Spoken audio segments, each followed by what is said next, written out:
اور جب ہم نے ان سے کہا کہ اس گاؤں میں داخل ہو جاؤ اور اس میں سے جہاں سے چاہو خوب کھاؤ پیو، اور دیکھنا دروازے میں داخل ہونا تو سجدہ کرنا اور کہتے جانا کہ بخش دے تو ہم تمہارے گناہ معاف کر دیں گے اور نیکی کرنے والوں کو اور زیادہ دیں گے۔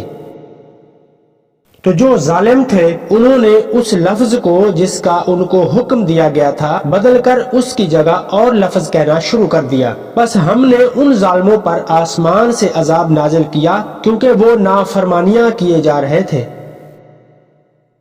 اور جب موسیٰ نے اپنی قوم کے لیے خدا سے پانی مانگا تو ہم نے کہا کہ اپنی لاٹھی پتھر پر مارو، انہوں نے لاٹھی ماری تو پھر اس میں سے 12 چشمے پھوٹ نکلے، اور تمام لوگوں نے اپنا اپنا گھاٹ معلوم کر کے پانی پی لیا۔ ہم نے حکم دیا کہ خدا کی عطا فرمائی ہوئی روزی کھاؤ اور پیو، مگر زمین میں فساد نہ کرتے پھرنا۔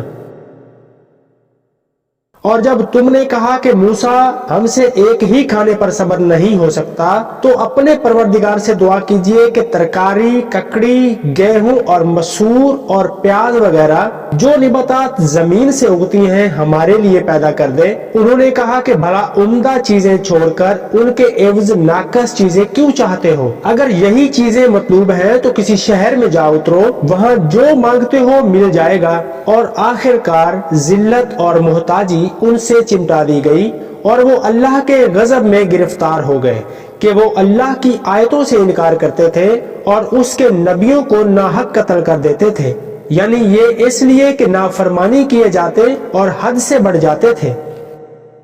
جو لوگ مسلمان ہیں یا یہودی یا عیسائی یا ستارہ پرست، یعنی کوئی شخص کسی قوم و مذہب کا ہو جو خدا اور روز قیامت پر ایمان لائے گا اور نیک عمل کرے گا تو ایسے لوگوں کو ان کے اعمال کا پورا صلہ خدا کے ہاں ملے گا، اور قیامت کے دن ان کو نہ کسی طرح کا خوف ہوگا اور نہ وہ غمگین ہوں گے۔ اور جب ہم نے تم سے عہد کر لیا اور کوہ طور کو تم پر اٹھا کھڑا کیا اور حکم دیا کہ جو کتاب ہم نے تم کو دی ہے اس کو زور سے پکڑے رہو اور جو اس میں لکھا ہے اسے یاد رکھو تاکہ عذاب سے محفوظ رہو، تو تم اس کے بعد عہد سے پھر گئے، اور اگر تم پر خدا کا فضل اور اس کی مہربانی نہ ہوتی تو تم خسارے میں پڑ گئے تھے۔ اور تم ان لوگوں کو خوب جانتے ہو جو تم میں سے ہفتے کے دن مچھلی کا شکار کرنے میں حد سے تجاوز کر گئے تھے، تو ہم نے ان سے کہا کہ ذلیل و خوار بندر ہو جاؤ۔ اور اس قصے کو اس وقت کے لوگوں کے لیے اور جو ان کے بعد آنے والے تھے عبرت اور پرہیزگاروں کے لیے نصیحت بنا دیا۔ اور جب موسیٰ نے اپنی قوم کے لوگوں سے کہا کہ خدا تم کو حکم دیتا ہے کہ ایک بیل ذبح کرو، وہ بولے کیا تم ہم سے ہنسی کرتے ہو؟ موسیٰ نے کہا کہ میں اللہ کی پناہ مانگتا ہوں کہ جاہلوں میں سے ہوں۔ انہوں نے کہا کہ اپنے پروردگار سے التجا کیجئے کہ وہ ہمیں یہ بتائے کہ وہ بیل کس طرح کا ہو۔ موسیٰ نے کہا کہ وہ فرماتا ہے کہ وہ بیل نہ تو بوڑھا ہو اور نہ بچڑا، بلکہ ان دونوں کے درمیان یعنی جوان ہو، جیسا تم کو حکم دیا گیا ہے ویسا کرو۔